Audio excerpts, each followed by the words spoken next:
ये vote bank को address करना नहीं है क्या? 16 मई से आज के दिन में कितना टाइम हो गया?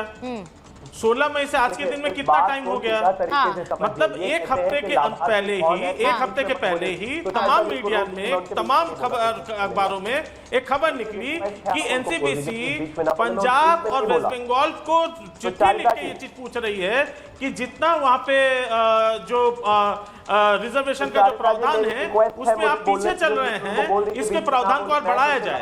एक तरफ तो आप ये कह रहे हैं, दूसरी तरफ आप कह रहे हैं 90% मुस्लिमों को। शुभांकर जी, मैंने ये बात रियलाइज करी है कि आप कितने लोगों नहीं, आप जो मैं सवाल पूछ रही हूँ आप उस पर घुमाकर बाकी सारी बातें कर रहे हैं। ये मत करिए, डायरेक्ट बात करिए ना, डायरेक्ट बात करिए। कोर्ट ने भी प्रावधान को लेकर प्रश्न, प्रावधान पे आपकी सुई अटक गई। प्रावधान को लेकर 10 बातें आपको अवधेश जी ने समझा दी। शिवम आपके पास आ रही है, शिवम बोलिए, शिवम बोलिए। प्रावधान को लेकर आपकी सुई अटकी हुई है। 2012 का केस है, प्रमाण पत्र रद्द करना कोई छोटी बात नहीं होती है। के पॉलिसी को एक्सपोज किया है कि आप हिंदू पिछड़ों का गला काटकर मुसलमानों के वोट के लिए उनको दे रहे हैं और हाई कोर्ट पर टिप्पणी करके हाई कोर्ट के विरुद्ध एक समुदाय को भड़का रहे हैं कि हाई कोर्ट अविश्वसनीय है, तुम्हारे विरुद्ध है। ठीक है अवधेश जी, शिवम बोलिए। खत्म करेंगे क्यों नहीं मैनिफेस्टो? जी नहीं, आरक्षण कोई खत्म। शिवम बोल रहे हैं, एक मिनट अवधेश जी, शिवम बोलिए।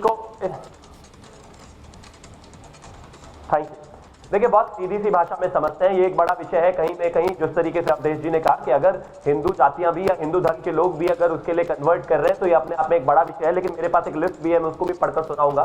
लेकिन बहुत सीधी भाषा में इसको अगर इस तरीके से समझा जाए कि अगर 100 व्यक्ति हैं बंगाल में और उन 100 में से मुसलमानों की संख्या की हम बात करें तो वो मात्र 27 है। लेकिन अगर पुलिस की भी एग्जाम्पल भर्ती निकलती है और उसमें से 100 सीटें रिजर्वेशन है जो सिर्फ दलितों के लिए, पिछड़ों के लिए, एससी के लिए, इन सब के लिए है, तो उसमें से 92 सीटों पर पहला अधिकार मुसलमानों का है।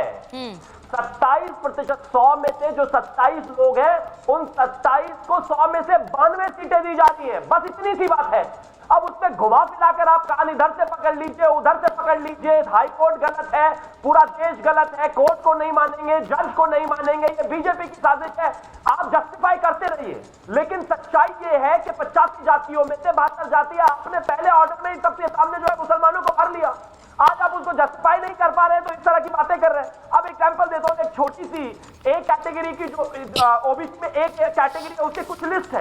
अगर आप उसकी लिस्ट को पढ़ेंगे तो आपको ऐसा लगेगा आप किसी मुसलमान मोहल्ले में घुस गए हैं। हिंदुओं के बच्चे ही नजर नहीं आते। एक भर्ती है जिसमें से एसके माजिद, रंजीत सरदार, सोमन महती, एसके रेमंस, अख्तरुल, मोहल्लुम, नुसरुल, आसिफ, नजीर उद्दीन और पता नहीं अहमद, न जाने क्या क्या, यानी कि 100 में से 92 नाम मुस्लिम के हैं आरक्षित सीटों में। इस बात को बहुत ज्यादा घुमाने फिराने की आवश्यकता नहीं है। और यहाँ पर हो क्या रहा है, सिर्फ सीधे सीधे तरीके से दलितों का, पिछड़ों का आरक्षण लेकर मुसलमानों को दे दिया जा रहा है। और उसमें से ये भी एक पॉसिबिलिटी है जो रिपोर्ट 2011 में आई थी, संभावना है कि जो बांग्लादेश के रोहिंग्याज आ रहे, जिनको किसी तरीके से वोटर बनाया गया, उनको भी जाना है। मतलब इस देश के दलित से, आदिवासी से, पिछड़े से इतनी मैं एक चीज पूछना चाह रही हूँ, शिवम का ऑडियो जरा ठीक कराइए, ठीक से नहीं आ रहा। शिवम का ऑडियो ठीक कराइए, शिवम आपका ऑडियो ठीक करा रही हूँ। मुझे एक चीज पूछनी चाहिए। मैं आपसे पूछ रही हूँ दानिश साहब, अगर कोर्ट का आदेश ममता बनर्जी नहीं मानती हैं तो क्या उन पर एक्शन होना चाहिए? मैं सवाल सीधा है, संवैधानिक पद पर बैठा हुआ कोई व्यक्ति क्या कोर्ट का फैसला मानने से मना कर सकता है? देखिए, मुझे लगता है कि जिस अंदाज में उन्होंने बोला है वो नहीं बोलना चाहिए। बाकी रह गए पहले तो अथॉरिटी की बात, तो मुझे लगता है कि सुप्रीम कोर्ट जाना सरकार का अधिकार है और शायद वो जाएंगी भी। लेकिन जिस तरीके की भाषा का वो उपयोग कर रही है, शायद मुझे लगता है कि इनसे बचना चाहिए। बचना चाहिए, ये जो आप बात कह रहे हैं बचना चाहिए। लेकिन एक बात बताइए दुष्यंत जी, क्योंकि जो बयान मेरे पास आ रहे हैं, सीपीआईएम की बहुत वरिष्ठ नेता हैं सुभाषनी अली, वो कह रही है फैसला देकर जज बीजेपी में शामिल हो जाते हैं। अब इस तरह के बयान के अगर फैसला आपके हक में नहीं है या फिर आपको लग रहा है आपका वोट बैंक अफेक्ट कर रहा है, क्योंकि सीपीएम ने भी बहुत हद तक उस जातियों में जातियां डाली थी ममता बनर्जी के आने से पहले, तो आप ये बोल दीजिए कि जज बीजेपी में शामिल हो जाते हैं फैसला देने के बाद। अब अगर इस तरह के सवाल उठेंगे तो फिर तो इस देश में कोई भी फैसला आए उसे मानने ना मानने वालों की एक लंबी फहरिस्त खड़ी हो जाएगी इस तरह के बयान देकर।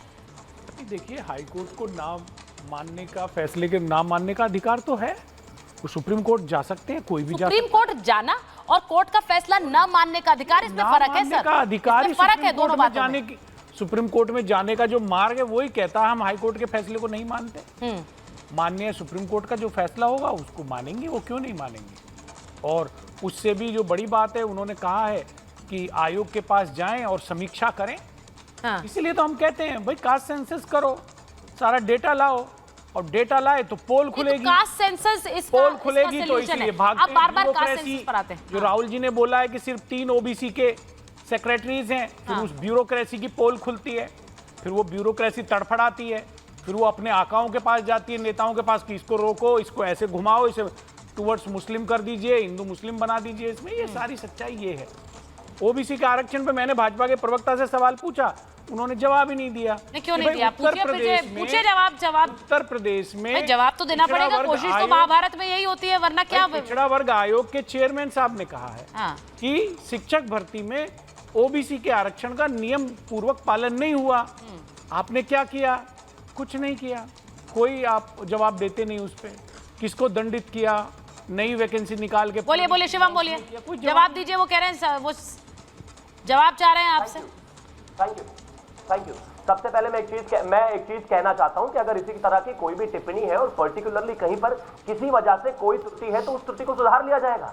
लेकिन सर्वे सर्वा भारतीय जनता पार्टी की सरकार पिछड़ा विरोधी कोई पूरा का पूरा कंसेंसस नहीं बना रही है। पिछड़ा के खिलाफ जो है कोई पूरे तरीके से उनको बाहर नहीं कर दे रही है। स्ट्रेटेजिकली मुसलमानों को आरक्षण नहीं दे रही है। और ममता बनर्जी ने जो कहा कि मैं कोर्ट को नहीं मानूंगी, उसमें भी एक कैच है। वो कोर्ट की अवमानना में ये तो कह रही है कि मैं कोर्ट की बात नहीं मानूंगी, लोग बीजेपी में ज्वाइन हो जाते हैं। अगर उनमें हिम्मत है तो उन जज साहब का एक बार नाम ले दे, वो तुरंत कोर्ट की अवमानना हो जाएगी। तो वो अपने वकीलों से सलाह लेकर जज को जो है बीजेपी से एसोसिएट भी कर रही है, कोर्ट का फैसला ना मानने की बात भी कर रही है, लेकिन नाम नहीं ले रही। अगर वो नाम लेती, वो तुरंत ही अगले सेकंड में ही कोर्ट की अवमानना हो जानी थी। तो अगर आपको लगता है कि बायस डिसीजन है तो नाम ले लीजिए ना, डर क्यों रहे हैं? मैं मानता हूं कि इस देश में जजेस की एक लंबी फहरिस्त रही है कि वो राज्यसभा भी बने, उसके बाद फिर से कांग्रेस में आ गए, उसके बाद फिर से चुनाव लड़ लिए। ये मत बताइए। मैं मानता हूं कि इस देश में दिन में कम से कम 10,000 वर्डिक्ट डिलीवर होते हैं, लोअर कोर्ट से लेकर सुप्रीम कोर्ट तक। अगर आप इस तरीके से जजेस की क्रेडिबिलिटी पर सवाल उठाने लगेंगे तो इस देश में कभी कोई निर्णय हो ही नहीं पाएगा। और ये इस देश की पूरी न्याय व्यवस्था पर सवाल खड़ा कर रहे हैं। मैं मानता हूं आपको राजनीति करनी है, मुसलमानों का वोट लेना है, मुसलमानों के लिए आपको जो है हद से आगे बढ़ना है, बढ़िए। लेकिन कम से कम लोअर कोर्ट में खड़ा हुआ एक व्यक्ति जिसको 20 साल में न्याय मिला हो, उसको चैलेंज मत कीजिए। कल वो भी कहेगा कि मेरे साथ भी अन्याय हुआ है, बात खत्म हो गई। मैं नहीं मानता इस कोर्ट का चैलेंज, कोर्ट के कोई भी वर्डिक्ट को नहीं मानता। ये अपने आप में मुझे लगता है खतरनाक प्रथा है। और कहीं ना कहीं अगर सुप्रीम कोर्ट में भी जाएंगे तो वही धराशायी होना है जो अभी हुआ है। देखिए क्या यहाँ पर जो बात प्रधानमंत्री ने कही, मैं उस पर भी वापस आना चाह रही हूँ। प्रधानमंत्री ने जो बात कही, हाँ बोलिए। देखिए, ये जो कह रहे हैं ना, ये राष्ट्रीय पिछड़ा वर्ग आयोग ने ही, जो नरेंद्र मोदी सरकार के तहत है, उस आयोग ने ही उत्तर प्रदेश सरकार से पूछा कि आपके यहाँ पालन नहीं हुआ है। ऐसा नहीं कि ये बाहर से आया है, इसका पालन सुनिश्चित करें और हमको उत्तर दें। तो ये कहना कि मतलब अगर वहां नहीं हुआ है, उसमें कुछ आरोप लगे थे, मामला न्यायालय में भी गया है, लेकिन केंद्र ने ही ये सवाल पूछा है लेटर लिख के, कोई बाहर से नहीं आया है सर। केंद्र के पास शिकायत लेके गए। नहीं, सुनिए, सवाल है तो छानबीन तो पिछड़ा वर्ग आयोग कर रहा है ना, उसकी सूची मंगाई, उसकी देखी गई है, नहीं है तो उसके पालन करने कह दिया आप पवित्र हो गए। नहीं, सुनिए, आप एक चीज उठा करके जो पूरे देश में आरक्षण में घपले हो रहे हैं, सुनिए, करना है, समय स्थिति है कि पूरे देश में दलितों संविधान के अनुसार बने हुए नियमों का पालन करवाना है। लगेंगे बीच में मैं तो दो वर्ड बोले, मैं तो पूरी डिबेट में मैं केवल ये कह रहा हूं, क्या इसकी तुलना जो पूरे देश में ये घपले हो रहे हैं आरक्षण में, जो पिछड़े वर्ग का आरक्षण है, अनुसूचित जाति जनजाति का आरक्षण है, उसको रिलीजन के नाम पर एक समुदाय विशेष। अब आपने सही कहा, पूरे देश में घपले हो रहे हैं, घपले पूरे देश में। अरे भाई, तो ये बात से मैं आपकी तेलंगाना में है, आंध्र में है, कर्नाटक में है, राजस्थान में है, कपला पश्चिम भाजपा रूलिंग स्टेट में भी बंगाल में है। तो सवाल यह है कि अगर इतने 4 स्टेट में, तो पूरे देश का नाम लेना पड़ेगा ना। और जहाँ सरकारें चुनाव सामने है, पिछड़े वर्ग, दलितों और देखिए, ये जब कोर्ट का फैसला आता है, ऐसी कौन है